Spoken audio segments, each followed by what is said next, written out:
Hello लोगोफोर, नोंथांमोननि गेजेराव आं आरो मोनसे गोदान आपडेट भिडिअ लानानै फैदों। जानो हागौ नोंथांमोना थाम्बनेल आरो टाइटेलखौ नायनानै एसेब्लाबो हमदां मोनखाबाय आं मानि सायाव आपडेट लाबोदों। लोगोफोर, बे आपडेट भिडिअनि गिबि आपडेटआव दङ फावखुंग्रि बिथां मिथि नार्जारि आरो मस्ट पपुलार कमेडियान एक्टर बिथां मेन्डेला ब्रह्म बिथांमोननि गोदानै मोनसे बड' मिउजिक भिडिअ फैगासिनो दङ। बे मेथाइनि गिबि सिरियानो जादों लोगोफोर गोसो थैयोब्ला खुदुमनाया फ्रिखा। गोसो थैयोब्ला खुदुमनाया फ्रिखा सना बिबोनां जायोब्ला एदावनाया थाखायो। मेथाइ गाना हिटखाना। बे मेथाइखौ रोजाबदों मुंदांखा रोजाबगिरि बिथां लैथोमा बसुमतारिया।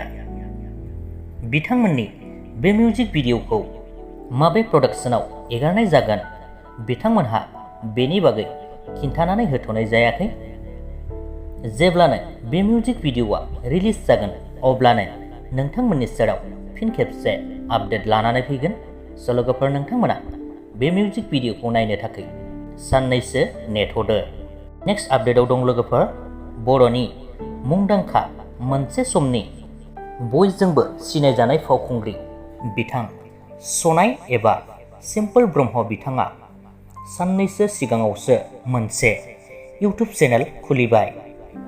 लोगोफोर, सिम्पोल ब्रह्म बिथांखौ मोजां मोनग्रा रायजो राजा नोंथांमोनहा बिथांनि सिम्पोल ब्रह्म चेनेलाव थांनानै बिथांनि भिडिअसफोरखौ नायहैनो हासिगोन आरो लोगोसेनो बिथांनि चेनेलखौबो साबस्क्राइब खालामनानै लाबानो जाबाय। नेक्स्ट आपडेटआव दं लोगोफोर मुंदांखा फावखुंग्रि बिथां जेनिफार दैमारिनि गोदानै मोनसे बड' मिउजिक भिडिअ फैगासिनो दङ। बिथांनि बे मिउजिक भिडिअखौबो थाबैनो नुनो मोनगोन होननानै बिथां जेनिफार दैमारिया गावनि अफिसियेल फेसबुक पेज आरो इन्स्टाग्रामनि गेजेरजों मोनसे पस्ट खालामनानै फोरमायहरखाबाय। आसा खालामो नोंथांमोनहा बिथांनि फैनो गोनां मिउजिक भिडिअखौबो नायनो थाखाय नेनानै थागोन। लोगोसेनो बिथांमोननि बे भिडिअनि आपडेटखौबो बेखिनियावनो दोनथ'बाय। भिडिअखौ नायनानै मोजां मोनदोंब्ला लाइक खालामदो, लोगोसेनो चेनेलखौबो साबस्क्राइब खालामनानै लादो। गोजोन्थों।